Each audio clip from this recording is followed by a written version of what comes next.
2009 gave us the most famous Nativity since the original one over 2,000 years ago. Written and directed by Debbie Izzet and edited by her husband Nicky Yeager, who also co-wrote all the music with Izzet, it would go on to make £6 million at the box office and become one of the most loved Christmas classics of the 21st century. 2012's Danger in the Manger followed, and the series ended, at time of writing, with the fourth instalment, Nativity Rocks. Each film would rake in more money into that final one, which had a big drop-off from 11 million to a series' worst of 4. Set at St Bernadette's Primary School, each film became more convoluted, incoherent and plain bonkers, peaking with Part 3. I was mildly aware of the film's reputation, but it wasn't until a few weeks ago when I sat down to watch the entire quadrilogy with my 8-year-old that I bore witness to the joyous, bizarre mess that is Dude, Where's My Donkey? Dude, Where's My Donkey, an outdated reference to an infamously bad comedy released 14 years earlier, stars a handful of famous Brits and has Martin Clunes front and centre as the new leading man/teacher. Martin Freeman was the put-upon-class teacher in the first film, with David Tennant taking over in the second. Comedian Mark Wooten plays Mr. Poppy, a classroom assistant who begins the series as a lovable village idiot and ends it as a cartoon man-child who, when he isn't putting the children in his care in grave danger, is constantly picking up and hugging them in a way that would get any adult worker in an educational setting fired within the first few days for being highly inappropriate. Then there's Catherine Tate as Clunes' fiancée, Susie Blake from lots of things but I can't remember what, Duncan Preston from the sitcom Dinner Ladies and a production of To Kill a Mockingbird I once saw in Leeds, Adam Garcia, who's been in stuff apparently but I don't know what and I can't be asked googling it, and the ever excellent Jason Watkins, who tends to be the best things about these films. However, it does make you wonder what Debbie Izzet had on Watkins to get him to be one of the only recurring cast members. We learn at the beginning of the film that Tate is set to marry Clunes very soon. Clunes has a daughter, Lauren, but her mum snuffed it long ago and Lauren can't wait to have Tate as a new mum. Fickle little shit. I suppose it's kind of nice we don't have the usual trope of the bereaved kid hating their parents' new love interest and trying to sabotage the relationship. That's one thankful saving grace.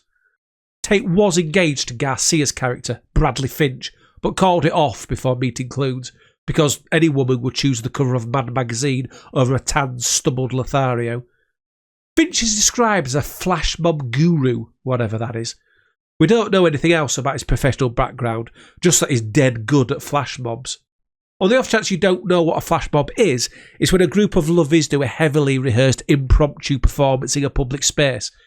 It's a bit like Beadle's About, but there's no hateful prank involved, and it puts a smile on people's face through song and dance, and not by completely humiliating them to the point they become such a laughingstock they take their own life. They were very popular 10 years ago, and seeing as Izzet had already jumped on the X Factor craze in the previous film, she needed a new fad to plunder. Anyway, Finch's flash mob credentials are the first instance of nonsensical tosh being dreamt up on the spot to serve the bizarre plot Izzet weaves. You'll soon see the entire film feels like a first draft that never had a proofreader, script doctor, or someone with an IQ higher than 6 who said, "Hang on a mo, this doesn't work." We see a Finch flash mob when Mr. Poppy's out with a group of school kids in their local shopping centre during the opening credits. Now here's where we get into the utterly fantastical portrayal of the education system that Izzet offers. Now I realise there's nothing worse than a copper telling you we'll never do that in real life, the paperwork would be a nightmare, while watching Line of Duty. But the Nativity films bend the rules of school procedure beyond any hint of reality. The first film did have its instances, such as Martin Freeman's Mr. Madden's taking 2 primary pupils on a trip to Hollywood purely on the lie of a teaching assistant saying their parents told him it was alright.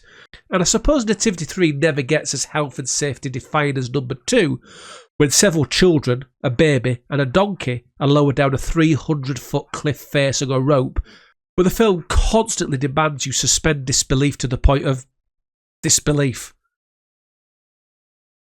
Going back to the shopping centre, why is Poppy in a shopping centre with a group of kids? Is this a school trip? Does he hang out with a bunch of 8-year-olds after school? Does Poppy offer a weekend childminding service to allow him extra time to be overly tactile with them?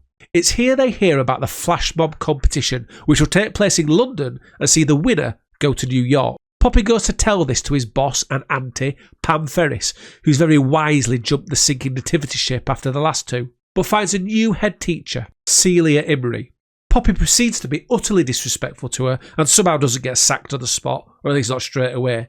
But this introduces several other moments of Is It rewriting the reality of school life to serve her plot, scenes and jokes, such as kids carrying boiling hot tea around, the school gates being left open during the day so an ex-member of staff, the now sacked Mr. Poppy, could just wander in, a super teacher who is apparently being sent that day to help deceive an intimate Ofsted inspector, and a donkey that wanders around school and attends assemblies.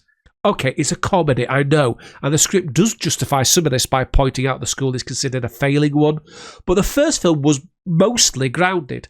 And again, these are early warning signs that Is It has no intention of allowing logic and realism to ruin the chuckles. Clune shows up and is presumed to be the super teacher by the head. I'm not sure what a super teacher is, by the way, and how he can single-handedly achieve a good Ofsted rating for the entire school in his first day of teaching. Clunes has brought his daughter with him. We don't know why, really. According to the dialogue, Clunes brings her to work with him because he finds her quite helpful. But according to me, it's another unforgivable contrivance to get that character to be in this location so she can be part of this story.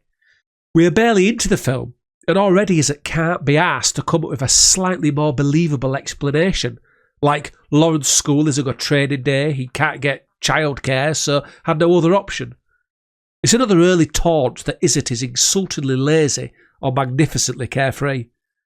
Clunes tries to take control of his class, which makes no sense as, spoiler alert, it's revealed towards the end of the film that Clunes is in fact the inspector and not the super teacher. He's farcically allowed to be led around the school and never really bothers to try and tell anyone he's not who they think he is. The now sacked Mr. Poppy makes several attempts to infiltrate the school in disguise so he can embed the idea of entering the flash mob competition into the new teacher's mind. He does this by dressing as an inspector and as a small school child. This becomes a running gag in inverted commas there, throughout the film, as Poppy dresses as a hotel porter, hotel maid, hotel waiter, and Jason Watkins like an annoying hyperactive Mr. Ben. He can't really be carried as a running gag though, as it's really just its uninspired way of dealing with problems. Every time the characters hit a scripted obstacle, Poppy raids his dressing up box to overcome it. That's the gag, repeated ad nauseum. Let's just skip the teacher in me being appalled by the fact that Clunes takes a private call to his girlfriend in the middle of a class in front of the kids, and instead let's gape in disbelief at how old some of these primary school kids are. Look at this kid. Actually, this one here was in the first two films. She's Sadie, Is It Ager. Hang on, keeping it all in the family minute. That's the name of the husband, wife, writer-director team. Yes, it's their daughter. Nepotism. She was 15 when they filmed this. 15. So Clune discovers that his bride-to-be, now in New York preparing for their wedding, is being aided by her ex, Bradley Finch, the flash mob guru, which seems pretty bloody insensitive of Tate. On learning this, Mr. Poppy suggests Clunes helps out with a flash mob so they can win and go to New York to keep an eye on Finch. Then we get this bit of slapstick which even the Chuckle Brothers would have deemed beneath themselves, where they all hide around the school because they think the Ofsted inspector has arrived, including dressing the donkey up in full school uniform. However, it's not the inspector, but a bloke with a horse box who's come to take the donkey away after Clunes requested it. The donkey is captured, and as it's being loaded into the box, it kicks Clunes right in the head, and he awakes to discover he's forgotten everything. Lucky him. So far, there's been nothing worth any of us remembering. However, it's a very bizarre type of selective amnesia, which seems to conveniently come and go based on what the scenes require. Here's a list of what Clunes forgets. Who he is, his daughter, his dead wife, his house, staplers, escalators, trains, Jesus, God, angels, Santa, sleighs, reindeers, and farts. That's a funny noise. Yeah, I just done a pop-off. He's also confused by a model village and thinks they're real houses which people somehow cram themselves into. However, he does remember how to pose like Michael Jackson and do the moonwalk, how to order from a menu, and how to drive a golf buggy. A qualified doctor's best suggestion is to surround Clunes with Christmas, and this might bring his memory back. It's an unusual suggestion that is really an excuse to have scenes in various different locations. A lot of the film is taken up with Is It using different backdrops to create a plot rather than actually write a plot. Now, a full 30 minutes into the film, it decides to become a musical. Although the first two films in the series had musical elements, it was always under the guise of a performance in a concert or a song around a campfire. Dude, Where's My Donkey goes 100% people bursting into song. Lauren becomes exasperated with her dad, and this leads into our first number, Wish Upon a Christmas Time. This song introduces a blink and you'll miss it important bit of information, that Lauren and Clunes have some glitter that they would use to make wishes when their mum was alive. It's a throwaway bit of info that is never mentioned again, but becomes extremely important in the resolution of the film. It's now night time. Frig knows why these kids are at home with their parents, but now they're all sleeping over and spending the night at the house of a teacher they've only known for less than a day. The next day, they're riding on trains. Did Mr. Poppy complete the lengthy risk assessments that would be required?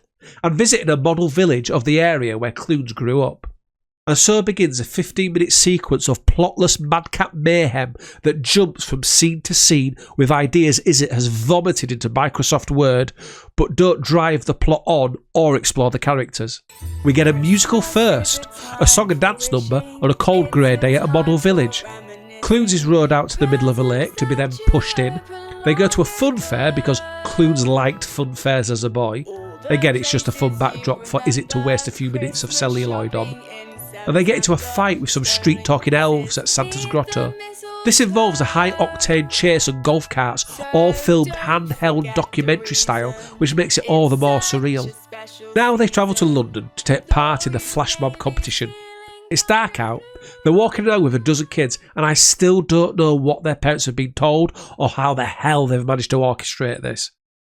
Missing posters are handed out to find the missing donkey. Presumably they all think the most logical possibility is it rang away to the big smoke and they'll find it roaming around the South Bank, killing some time before a show at the National. Now we get into the main competition, a section usually reserved for the grand finale, and bear witness to several of the flash mob entrants, including kids in Hawaiian shirts on a boat journeying down the Thames, a bunch of Santas body popping on the London Eye, some ladies dressed as baubles on an ice rink, and Jason Watkins doing a Gundam-style parody 3 years too late.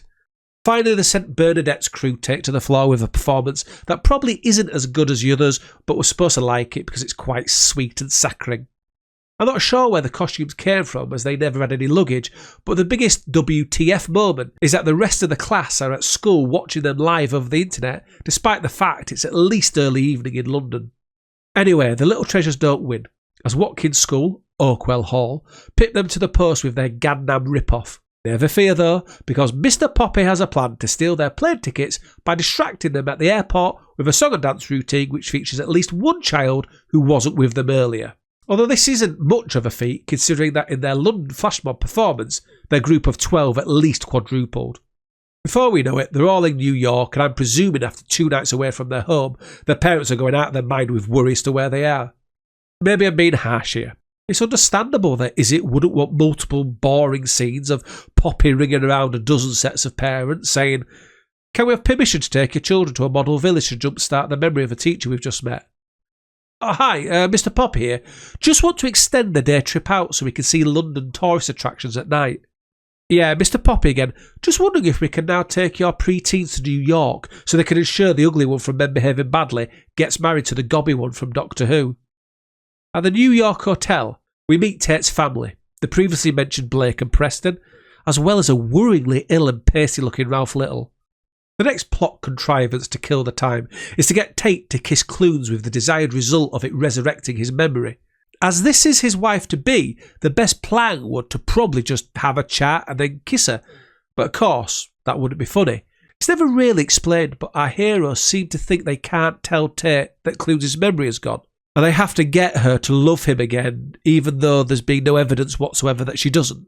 But now it's a race to get them together before time runs out. Yeah, Poppy even says time is running out. So they agree to meet at the hotel restaurant where Clunes will wine and dine her, giving him justification to kiss his own fiancée. Naturally, the kids show up to serenade and set a perfect romantic atmosphere. Oh, there's also a mention that they've hidden a ring in the spaghetti as a romantic treat, but that goes absolutely nowhere as Tate never sees it. Perhaps it's a subversion of Chekhov's gun, the playwright's insistence that if a gun is introduced in Act 1, it has to go off in Act 2, or the audience are left disappointed and confused about its inclusion and prominence in the first place. This could be called Is Its Ring, a technique which certainly leaves the audience disappointed and confused as to why it was even introduced if it didn't go anywhere.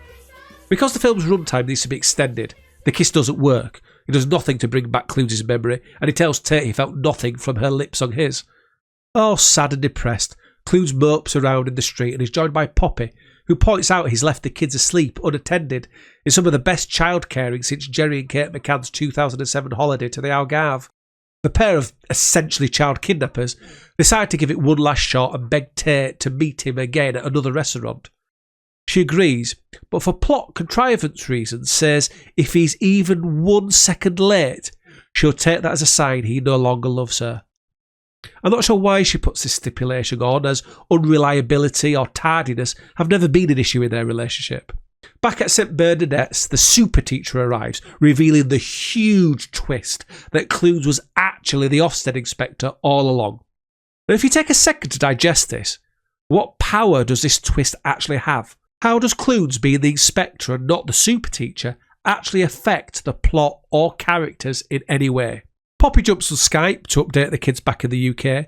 It's 2 PM in New York, meaning it's 7 PM in the UK. St Bernadette's has very long and late opening hours. The second restaurant scene nearly peaks as the cringiest scene in the film.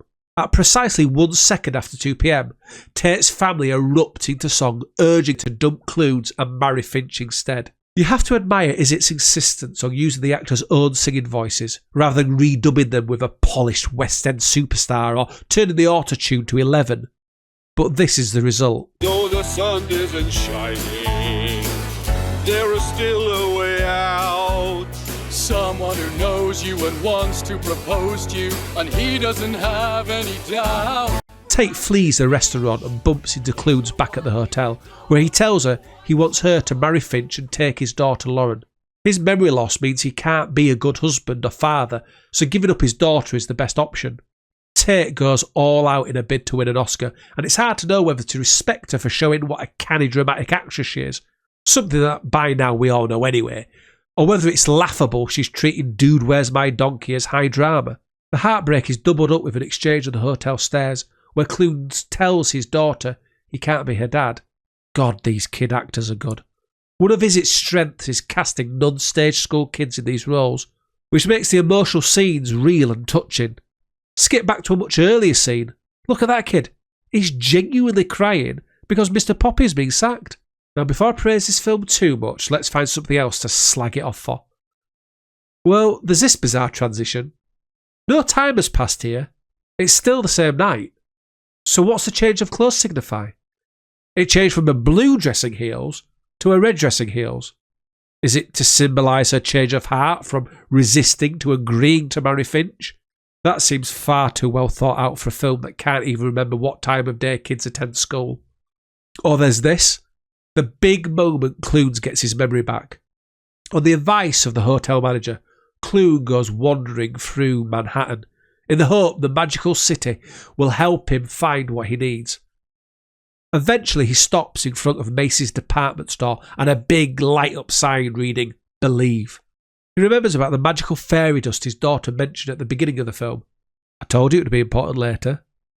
Pulls some out of his pocket, makes a wish, and hey presto, Clunes is back to cooking on gas, firing on all cylinders.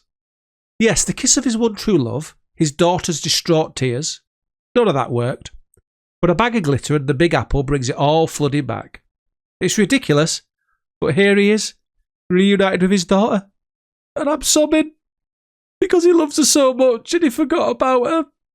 Now it's a mad dash to the church to stop the wedding because this cow bag of a girlfriend is about to marry another man because her fiancé was severely injured and forgot who he was. What a keeper. In what's a tiny bit of refreshing originality, Tate refuses to say I do. Not because Clunes bursts through the door and declares his love, he's still not even there, but because she knows it's not the right thing to do. The director's daughter awkwardly rises from her pew and leads the kids, who have all packed white suits too in their non-existent suitcases, despite not even being invited, in a little song, And for no other reason than it looks daft, Poppy's dressed as a snow pig. Now Clunes bursts through the door and tries to outdo all the previous terrible singing. I woke up from my dreaming. He woke up, I saw all of the signs. all the signs. I got back all of the feelings. So I'm no longer blind. And Izzet tries to outdo all her terrible songwriting with these lovely, literal lyrics. I'm on my knees. Hallelujah. And I've got a box. In the box. And I'm opening the box so that she'll wear my ring and maybe wash my socks. Well, I'm taking the ring, She's taking the ring. and I'm putting it on my finger. It's on her finger. But it doesn't fit because it never fit. 'Cause you never checked my size. But it must be love. By now you'll be delirious from this utterly surreal cinematic experience. The movie equivalent of a dot-to-dot picture missing a third of the dots and not actually forming an image when you connect them anyway.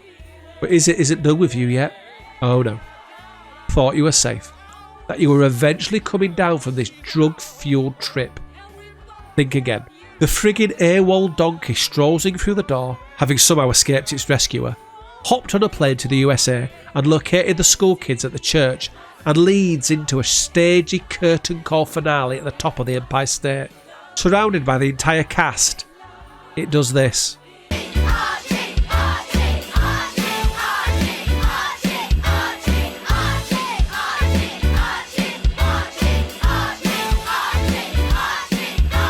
So the conclusion to this lengthy diatribe on Nativity 3 is that it's appallingly bad, right? Well, no. It's marvellous. Yes, it's very poorly plotted, ridiculous, and shows no regard whatsoever for continuity or logic, but it's so innocently bad you can't help but love it and revel in it. And yes, I've been nitpicky, and yes, some of the mistakes and inconsistencies, such as costumes appearing from nowhere, can be explained by the conventions of the musical genre, but most seem to be down to either Izzet being absolutely incompetent as a writer-director, or her simply not giving two shits about the rules of narrative and cinema and breaking all the rules unashamedly. Maybe it's a mix of both. It is a mix of both, isn't it? Just watch the film. It's fan-bloody-tastic.